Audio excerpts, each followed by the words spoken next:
So many people argued against me for Obi-Wan versus Kakashi, and while I respect all of you who politely argued and disagreed without slandering me or worse, slandering other people in the comments section, I just want to say to all of you who decided to insult people for disagreeing with you, this little quote from Abraham Lincoln. Suck my ass, bitch. I also want to note that, and I can't believe I have to make this clear, but internet goers can surprise me with their idiocy sometimes. These are predictions of who will win the death battle, not definitive statements from me of who should win. But that'll be important to know whenever Martyr of Eisen comes out and I have to come in with no knowledge of either character's actual abilities and the deep lore and all that shit that goes into it.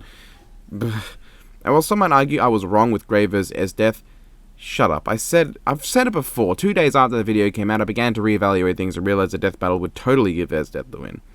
And if you want to know how I figured that out, well, because it dawned on me that Esdeath's Ice Storm is a direct feat, while Grey's best feats are all through power scaling, and that Invul feat is only at the level of Ice Storm when you take into account that you can technically scale Fiore to, like, massive continent-size levels, but anyone who does that should probably find more important things to do with their lives, because Fiore is extremely inconsistent in size. Anyway, there are just times where Death Battle does a fight I don't care about.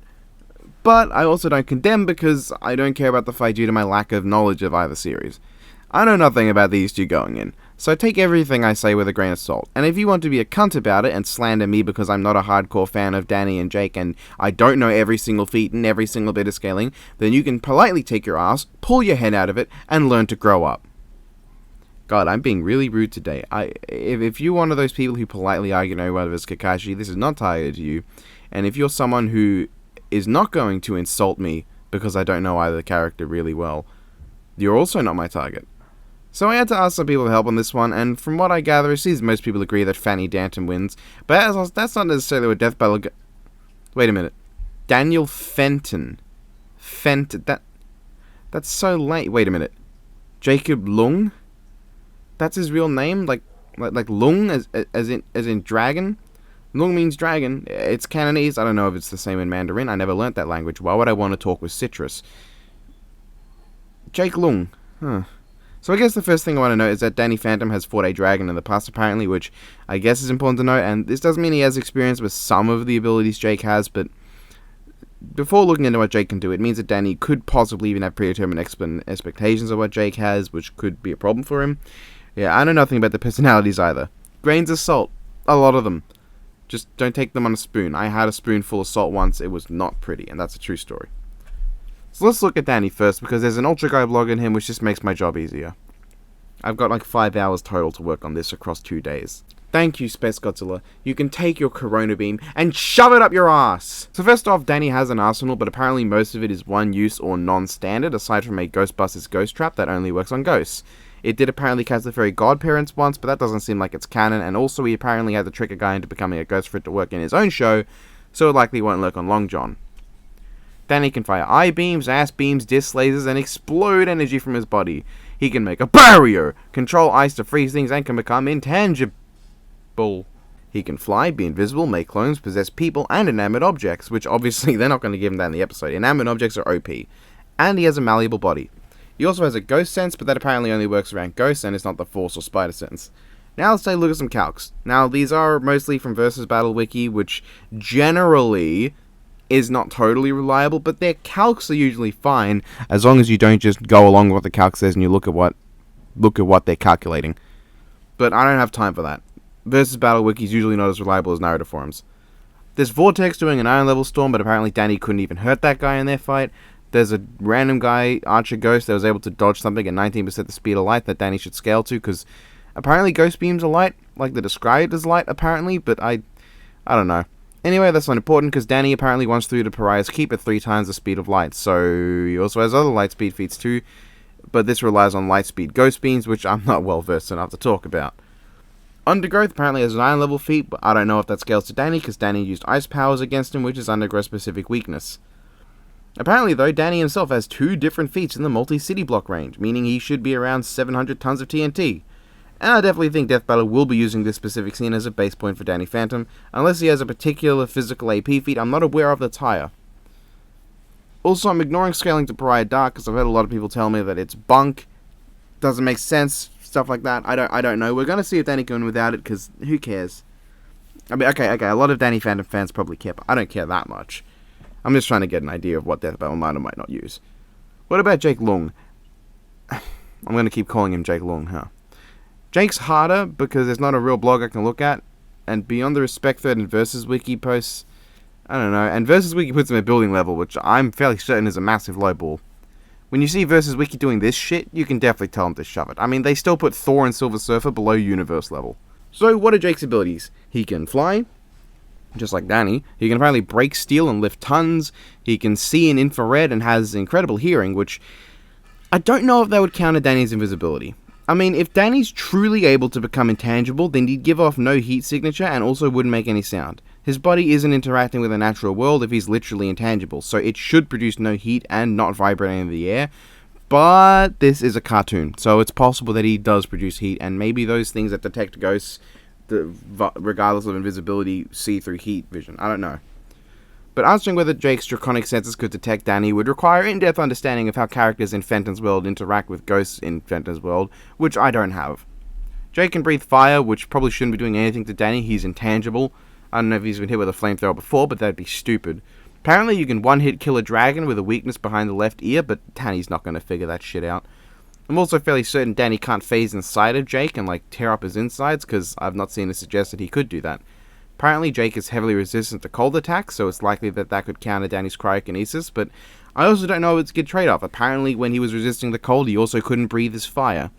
Jake can also create a doppelganger, which makes me hope, given Danny can do the same thing, we'll get a clone-on-clone fight alongside the regular fight. That'd be cool. Jake's fire can apparently melt steel, bone, large chunks of ice, a truck, and evaporate water faster than it can hit him. He sends someone flying through a pillar. Oh shit.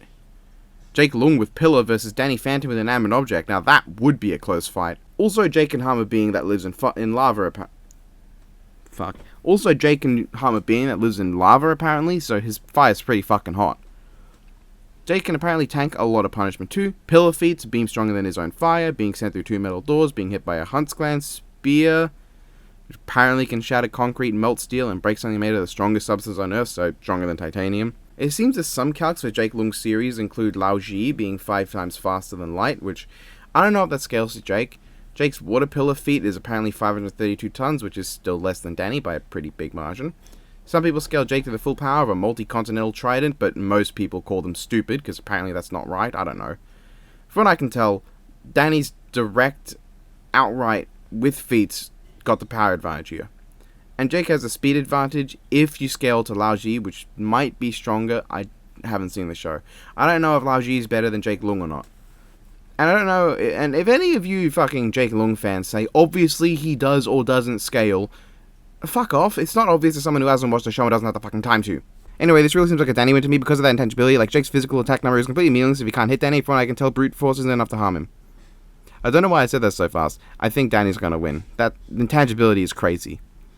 Danny can be harmed with ghost attacks and anti-ghost equipment, which, in a versus battle sense, means that brute force ain't gonna do it. Someone like Hulk would not be able to harm him. However, Hulk could beat Danny in a fight because Hulk's durability is so high, Danny might not even be able to harm him, and Danny would run out of stamina and become vulnerable after long enough. So in the long run, Hulk would probably beat Danny, but Hulk couldn't harm Danny, which, of course, is just going to make Hulk angrier as his fist goes through Danny, and Danny's fine. So theoretically, even someone who has no reality warping, anti-intangibility, anti-ghost, ghost-based, or otherwise attacks that could bypass intangibility, or just have the ability to blow up a universe so Danny just is going to die anyway, could still beat Danny if they're so durable that Danny can't harm them either. If Danny can't harm someone, but the other person could harm Danny if you ignore the intangibility, then the person who could harm Danny is going to end up winning because Danny can't harm them, and in time Danny will run out of stamina. There's also the ghostly whale, which is a thing, but apparently there's people debating if it could only harm ghosts or not, so I'm not going to bring that up. I don't fucking know. It used to tire him out apparently, but now it doesn't, so okay. From what I can gather, Danny can harm Jake, and is faster than Jake, unless you take into account scaling to Lao Ji, but even with a speed boost of only 2 extra times the speed of light, I don't think that'll be enough to help Jake, honestly. Danny just seems to have the biggest advantages: higher power output, intangibility, invisibility that may or may not be detectable when combined with intangibility, considering the abilities of Jake Lung, I don't know, and Danny has a better highball. Real talk, I think Danny has this, but even if we include the highest scaling possible for both of them, Danny's highest reasonable one I've seen is multi-solar system, while Jake's is multi-continental. I know there's universal arguments for both, but there's universal arguments for fucking everything. Some people think Grayscale's the universal, so he should have beat Death, but those people are not very smart, very biased, or they're just children, which is understandable. I think if you're going to argue that Gray should have won due to scaling Fiore to be bigger than they did, that's much better than saying he's fucking universal. So yeah, I think Danny has this. As I said, I'm not very well versed in either verse, and there could be things I'm missing, don't know, or just misunderstood about their abilities, but from what I can tell, Death Battle's logic will be there are more scenarios where Danny kills Jake before he runs out of stamina to use the intangibility, than there are scenarios where Jake manages to outlast Danny's stamina. Unless they scale Jake to the Trident and don't scale Danny to, like, Pariah Dark or whatever. Let's talk about something I do know a few things about, though. Obi-Wan's dab is hidden behind the Kamui for fuck's sake. Who found that one? Not me. I'm not that desperate to find dabs, which is why the Booster Gold dab made me so mad. Battle's good. Very much enjoy. Not as janky as Ganondorf vs. Dracula, which is a huge plus for me. I think Ganondorf vs. Dracula is obscenely overrated, but hey, if you like it, that's completely fine. I only really like the Ganon transformation, Ganon vs. Medusa heads, and what might be the greatest death in the series. And funnily enough, Obi-Wan vs. Kakashi might be one of the worst deaths. Like, seriously, they have the cool, like, one-stroke battle, wham moment. But instead of holding on it for a bit to, like, build up any sort of suspense or, like, oh shit, Kakashi's just like, oh, I died. They did this right with Ryu vs. Strider and Afro vs. Jack. You have that momentary pause of uncertainty to build up some tension before, BAM! Kakashi falls over dead. Even fucking DBX got this right. Then Obi-Wan says, so uncivilized, and suddenly it's over.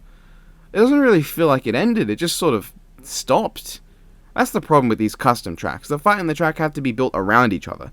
Custom track just ain't as good, but I get why they use them, so it's fine. Now wait for all the brain-dead idiots commenting that they maybe use custom tracks for copyright-related issues. Even after I said that I know why they use that, you motherfucker! Yeah, the animation was pretty good. Love the prequel memes. Not so heavy on this Obi-Wan model. It's not as bad as Goro's.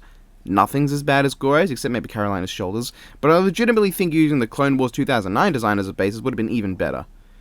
I mean, legitimately, it's a really good design that fits him, and I really love this show, even with all of its flaws like General Grievous being a borderline jobber who only ever kills one Jedi. Now about the research, I mean, I don't care. I'm glad they didn't give Kakashi the perfect Susanoo, even though a lot of morons in the comments, and especially the live chat, were asking why he didn't use it after they had explained why he didn't have it. Like, very explicitly, it wasn't a card in the corner. They explained why they didn't give him the perfect Susanoo, and people were still asking, where's the baby Susanoo?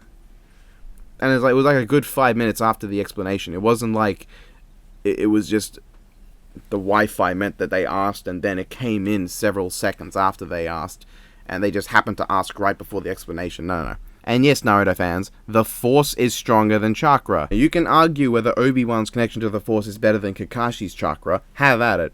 But the Force overall is better than Chakra. The Force literally powers characters who can breathe solar systems and galaxies away. Kaga can make a universe, ooh, but by that logic, the Father can also make a universe, and he did that super casually.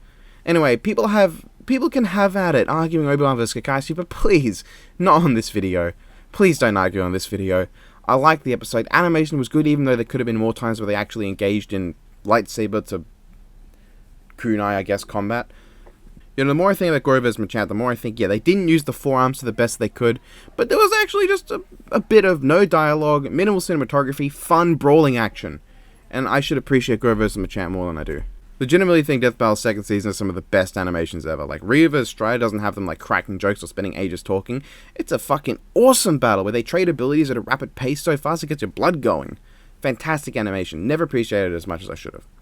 Anyway, Obi-Wan vs. Kakashi, good. Favorite episode of the season so far, but that's probably 100% because I actually like both these characters. And unlike Esdeath vs. Grey, I don't despise the voice acting. And this episode doesn't make Obi-Wan vs. Kakashi look much dumber than they are. You'll have your fucking time, Esdeath vs. Grey. Real talk though, they both have a serious problem with their music tracks. While they both have good tracks, like I even like the occasional death metal style vocals in Lost Ice Storm, and I love the Eastern style portions of Force and Lightning, they only service one side of the battle. Like, Force and Lightning doesn't have any of the operatic style that Star Wars is known for, and Lost Ice Storm for some reason has rap elements which doesn't fit either character, and I don't like, but that's personal preference.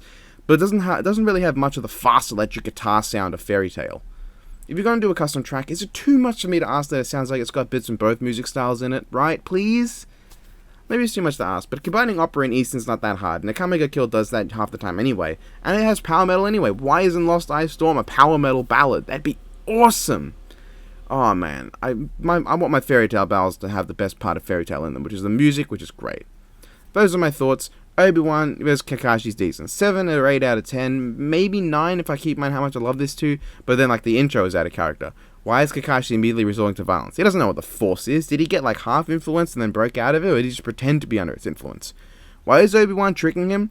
Like, all they need to do is have someone in his ship message him like, you're on an important mission, Obi-Wan, avoid the locals for various political reasons, and then it's fine. Otherwise, why is the negotiator not negotiating? Then there's Obi-Wan immediately jumping on the offensive, which isn't his main style. He's done it before, but it's not his main thing. Also, Dr. Faust would stomp both of them. Bye.